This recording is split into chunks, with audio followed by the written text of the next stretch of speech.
Kolkata rape murder case की जांच तेजी से चल रही। सीबीआई का पूर्व प्रिंसिपल संदीप घोष पर शिकंजा भी कसता जा रहा है।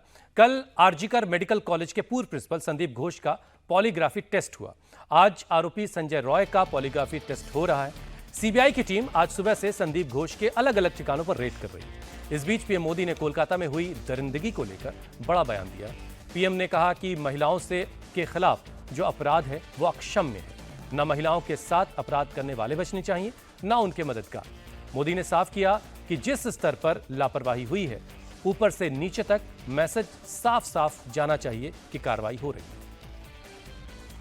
माताओं, बहनों, बेटियों का सामर्थ्य बढ़ाने के साथ साथ उनकी सुरक्षा भी देश की प्राथमिकता है।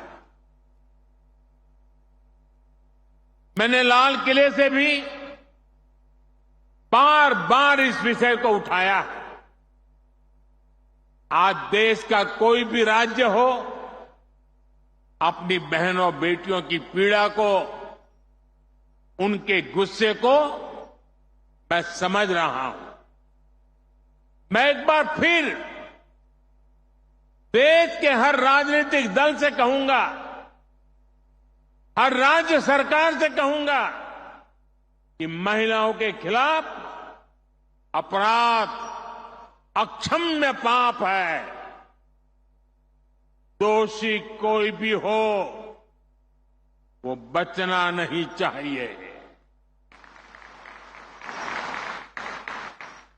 उसको किसी भी रूप में मदद करने वाले बचने नहीं चाहिए। अस्पताल हो, स्कूल हो, दफ्तर हो या फिर पुलिस व्यवस्था, जिस भी स्तर पर लापरवाही होती है, सबका हिसाब होना चाहिए। तो जो भी इस मामले में मददगार हैं और जो लोग गुनहगार हैं, उनके खिलाफ कड़ी से कड़ी कार्रवाई होनी चाहिए और मैसेज बिल्कुल क्लियर जाना चाहिए। प्रधानमंत्री ने साफ साफ इस बात का ऐलान किया। लेकिन अभी जिस तरीके से जांच चल रही है, अभी एक लंबा वक्त गुजर चुका है, कोर्ट में स्टेटस रिपोर्ट भी दाखिल हो चुकी है। अवधेश जी, प्रधानमंत्री जो बात कह रहे हैं, इसका असर जो है दूर तक जाएगा? नहीं, अब जाहिर है कि वो अभी लखपति दीदी कार्यक्रम में वहाँ गए महाराष्ट्र के लिए या यहाँ जा रहे हैं। इसका असर दूर तक जाएगा। प्रधानमंत्री पहले भी बोल चुके हैं कि जो दुष्कर्म करता है, बलात्कार करता है, उसके प्रति क्या होना चाहिए। भारतीय जनता पार्टी की सरकार ने अभी उत्तर प्रदेश में दुष्कर्म के आरोपियों और उनके यहाँ तक कि जो साथी रिश्तेदार थे, जिनका थोड़ा बहुत सहयोग था, उन सबके साथ क्या किया है, ये भी हमारे सामने है।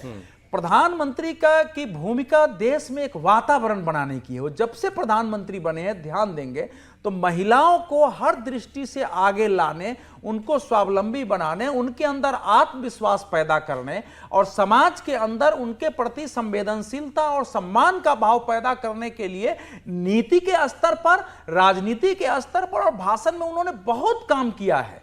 सच्चाई सवाल यह है कि कब तक हम बात करते रहेंगे? समाज की ये जो इतनी बड़ी बुराई है, ये कैसे खत्म होगी? नहीं, तो पश्चिम बंगाल सरकार में किसी भी सरकार के किसी पार्ट ने एक बार भी वो बर्बर दुष्कर्म की शिकार होकर जान गंवाने वाली उस लड़की और उसके परिवार, चलिए सिर्फ पश्चिम बंगाल क्यों, अब जरा सा महाराष्ट्र चलते हैं। तो महाराष्ट्र में भी कुछ ऐसा हुआ।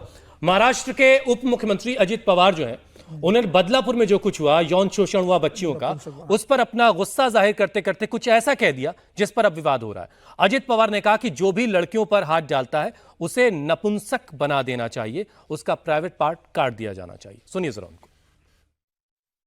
माझ्या तर मनात वैयक्तिक आहे की अशा प्रकारची विकृत माणसं ज्यावेळेस आमच्या आई बहिणीला किंवा आमच्या मुलींच्या अंगावर हात टाकतात, त्यावेळेस यांना पुन्हा असा काही कायद्याचा बडगा दाखवला पाहिजे की पुन्हा त्यांना तशा प्रकारचा विचार देखील मनात येता कामा नये। त्यांचं माझ्या भाषेत सांगायचं तर सामानच काढून टाकलं पाहिजे, परत नाहीच। हे केलंच पाहिजे। इतके नालायक काही लोक आहेत। युगपुरुष छत्रपती शिवाजी महाराजांनी आपल्याला काय शिकवलंय आणि कशा पद्धतीने आज काही लोक नालायकपणा करतायत। आज कुठं कुठं काही काही घडतंय त्याच्याबद्दल अतिशय कडक आणि ठोस भूमिका या सरकारने स्वीकारलेली आहे. पीड़ित है। हर्षवर्धन जी, ये जो बात कह रहे हैं, क्या भीड़ तंत्र को ही बढ़ावा दे रहे हैं अजित पवार? नहीं, देखिए मुझे लगता है कि नेता कई बार मंचों पर ऐसी बात बोल जाते हैं। हाँ। अब ये तो हर किसी के मन में आता है ना, कोई ऐसा पापी है तो उसके साथ जिसको कहते हैं कि अधिकतम जो सजा हो, इसीलिए अभी पॉक्सो एक्ट में जो अभी नया लागू हुआ वो क्या है कि अगर कोई दोषी पाया जाता है तो उसको फांसी दी जानी चाहिए। एक तरीका होता है कि आपके मन की क्या भावनाएं हैं, लोगों का गुस्सा है, वो जनता का गुस्सा होता है। दूसरा, आप जिम्मेदार पद पर बैठे हुए हैं तो आपकी बात का तरीका अलग होगा। भीड़ के सामने इस तरह की बात करना मुझे नहीं लगता कि कहीं से जायज है। हां, कड़ी से कड़ी सजा एकदम लिमिटेड टाइम फ्रेम में, कि आज शुरू हुआ 1 महीना, 2 महीना, 4 महीना, 6 महीना, लेकिन सजा दी जाए उसको। अगर सजा दी जाएगी तो शायद फिर ये सब कहने की आवश्यकता नहीं पड़ेगी। ये कह के आप भीड़ को सिर्फ एक तरह से कहना कि उनके जो गुस्सा है उसको आप थोड़ा सा सहलाने की कोशिश करते हैं, इसके अलावा कुछ नहीं। ये केवल पॉपुलैरिटी गिमिक है। जी समीर जी, एक चीज लेकिन मैं इसमें जोड़ देता हूं, बहुत सारे लोग सोशल मीडिया पर ये बातें भी कर रहे हैं कि जो बलात्कारी हैं, जिनको सजा मिल चुकी है, उनको पैरोल पर छोड़ा जा रहा है, चुनाव होने वाले हैं इसलिए, और एक तरफ से ये पैगाम कि भाई महिलाओं के खिलाफ अपराध बिल्कुल नहीं होना चाहिए, तो ये बड़ा कॉन्ट्राडिक्ट कर रहा होता है। तो ये इसके बारे में सर बताइए। देखिए, अजित पवार का बयान आया, इसके पहले और भी राजनीतिक दलों का बयान आया। मुझे लगता है कि अगर राजनीतिक दल इसे बहुत गंभीरता से लेते हैं, महिलाओं के खिलाफ जो अपराध हो रहा है, तो मैं तो राजनीतिक दलों से सिर्फ इतनी गुंजाइश करूंगा कि वो किसी भी इस तरह के आरोपी को जिसने महिलाओं के साथ टिकट न दे चुनाव के अंदर, पार्टी की प्राथमिक सदस्यता से उसे बर्खास्त करे, अपने पार्टी के अंदर कोई पद न दे। अगर पार्टी इतना भी कर ले राजनीतिक दल, तो मुझे लगता है कि उनकी एक बड़ी सेवा होगी। आप देखिए, अजित पवार की पार्टी के, मैं आपको 5 उदाहरण दे सकता हूं आज की तारीख में, जो अजित पवार की पार्टी में बड़े पद पर बैठे हुए हैं और जिनके ऊपर यौन शोषण का आरोप है। क्या अजित पवार उनको विधानसभा चुनाव में टिकट देंगे? क्या अजित पवार ने उनको अपनी पार्टी से निकाला? कई उदाहरण है। सिर्फ मंच पे कह के बोल देना कि ऐसा कर देना चाहिए। आप अपनी पार्टी के अंदर स्वच्छता कीजिए। सारे राजनीतिक दल अगर इस बात पर सहमत हो जाते हैं तो मुझे लग रहा है आधी स्थिति तो वैसे ही साफ हो जाएगी। ये दुराचारी जानते हैं कि हम कोई कर्म करके आए, हमारे वोट बैंक के कारण राजनीतिक दल हमें फिर टिकट देंगे, फिर हमारा महिमा वंदन करेंगे, फिर हम पार्षद बनेंगे, विधायक बनेंगे और सांसद बनेंगे, और राजनीतिक दलों की मजबूरी हमें वोट बैंक के लिए साथ में मतलब देना। आप जो कह रहे हैं उसके हिसाब से तो कुछ बदलने वाला नहीं है, सब ऐसे ही चलेगा। विजय जी, आप? नहीं, मैं तो इसको पॉलिटिकल गिमिक मानता हूं कि ठीक है, लोगों के सामने अपने आप को हीरो बताने वाली जैसी बात है। और समीर जी कह रहे हैं कि छोटी बात है कि इतना सा तो कर दें कम से कम। मैं कह रहा हूं इतना करना तो फांसी दिलवाने से, अजित पवार साहब फांसी दिलवाने के लिए तो फिर भी तैयार हो जाएंगे।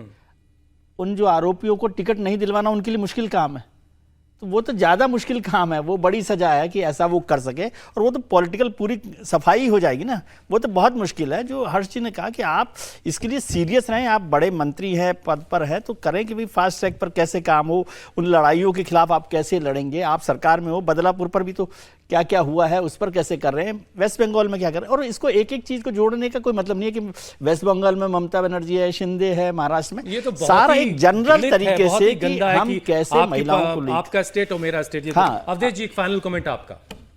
देखिए, अब इस प्रकार का स्टेटमेंट जो है गुस्से में जरूर दिया जाता है, लेकिन न ये संभव है, कानून व्यवस्था न हो सकता है। मूल बात यह है कि सरकारों को ऐसा सिस्टम खड़ा करना जिसमें हमारी लड़कियां सुरक्षित हों। अगर स्कूलों के जो नियम कानून बने हुए हैं वो ठीक से लागू हो रहे हैं कि नहीं हो रहे हैं, उन पर निगरानी रखना।